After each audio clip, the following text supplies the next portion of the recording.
Hi guys, I'm Shruti and welcome to Karmakar's Kitchen.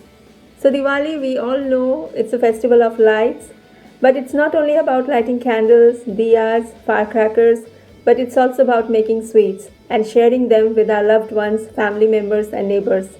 So today I'm going to share a perfect Bengali dessert, Malai Chop. But before I begin, I wish you all a very happy Diwali. So let's see how to make Malai Chop. To make malai chop, I have taken cottage cheese, also known as chana, about 200 grams.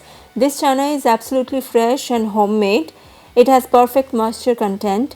If you want to learn the process of making chana, then please watch my rasgulla recipe video in my channel. The link is in the description box below and in the iCard as well. So the first step is making a chana dough, for which I am adding half teaspoon of sugar in the chana. All-purpose flour or maida, half teaspoon. Now combine everything nicely and make a smooth dough. Knead the chena applying pressure of your wrist joint and continue kneading for 8 to 10 minutes for a smooth and crack-free dough. Remember not to overdo the kneading. If chana starts leaving oil in the palm, then stop immediately. It shows that it's enough of kneading. Also, when we see the chana is leaving the surface easily, we know it's done and ready.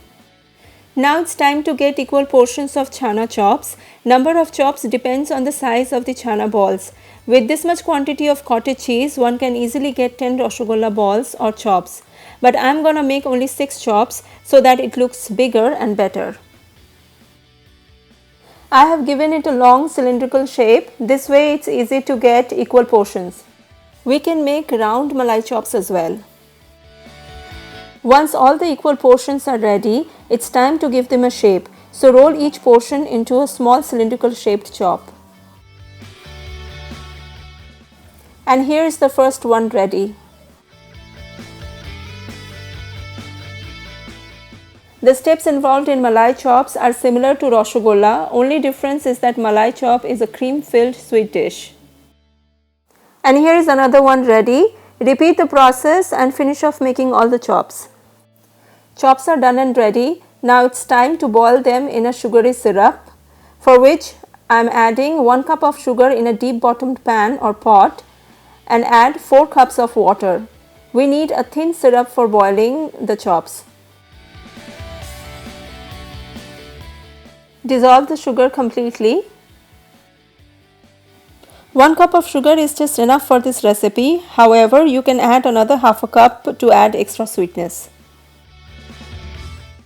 I am adding 4 to 5 pods of cardamom for a nice fragrance.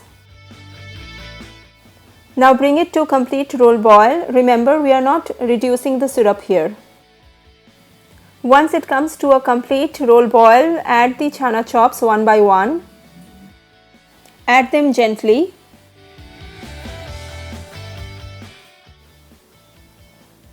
Now cover the pot and boil for 5 minutes on high flame.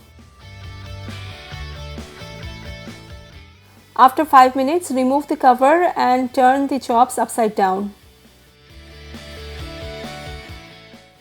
Cover again and boil for another 5 minutes on high flame. After 5 minutes, we can see the chops have doubled up in size, and look at that, so juicy and plump they look. Now hold the pot and give it a gentle shake.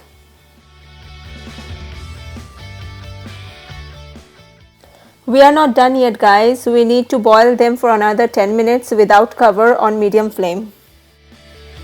Turn off the flame after 10 minutes, chana chops are done and ready. Let it cool down completely in room temperature. It took 20 minutes in total to make the chops. Now we need to make malai for the chops, for which I am adding 1 tablespoon of ghee, that's clarified butter, in a pan and let it melt completely. We need mawa for the malai filling. But if mawa isn't available, then we can make instant mawa with milk powder. That's what I'm gonna show you here. Once the ghee is melted, add 1/4 cup of milk. Cardamom powder half teaspoon, or you can replace it with rose water. Half a cup of milk powder. Now mix everything very nicely. There shouldn't be any lumps. So break all the lumps. It should be a fine paste.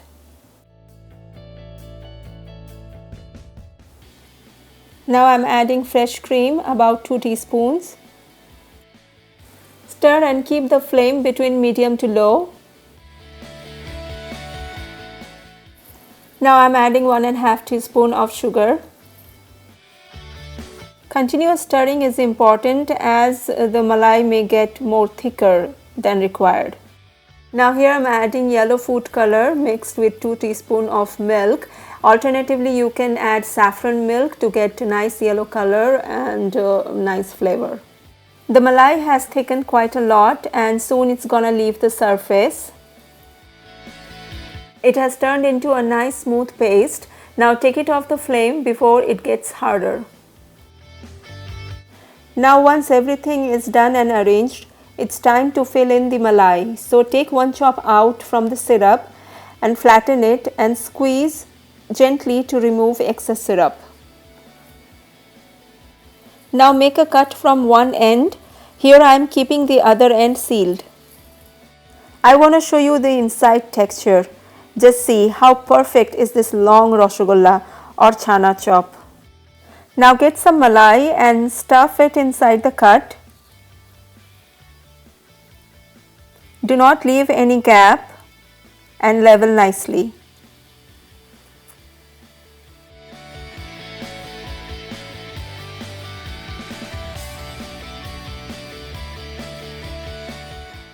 Here I am garnishing it with pistachios and cranberries. Alternatively, you can use some tutti frutti or any other dates of your choice. There you have the traditional authentic malai chop, ready for the festivals like Diwali. So that's it for today, guys. I'll see you next week. Thank you so much for watching, and do not forget to like, share, comment and subscribe to my channel. Take care, stay safe. Bye bye.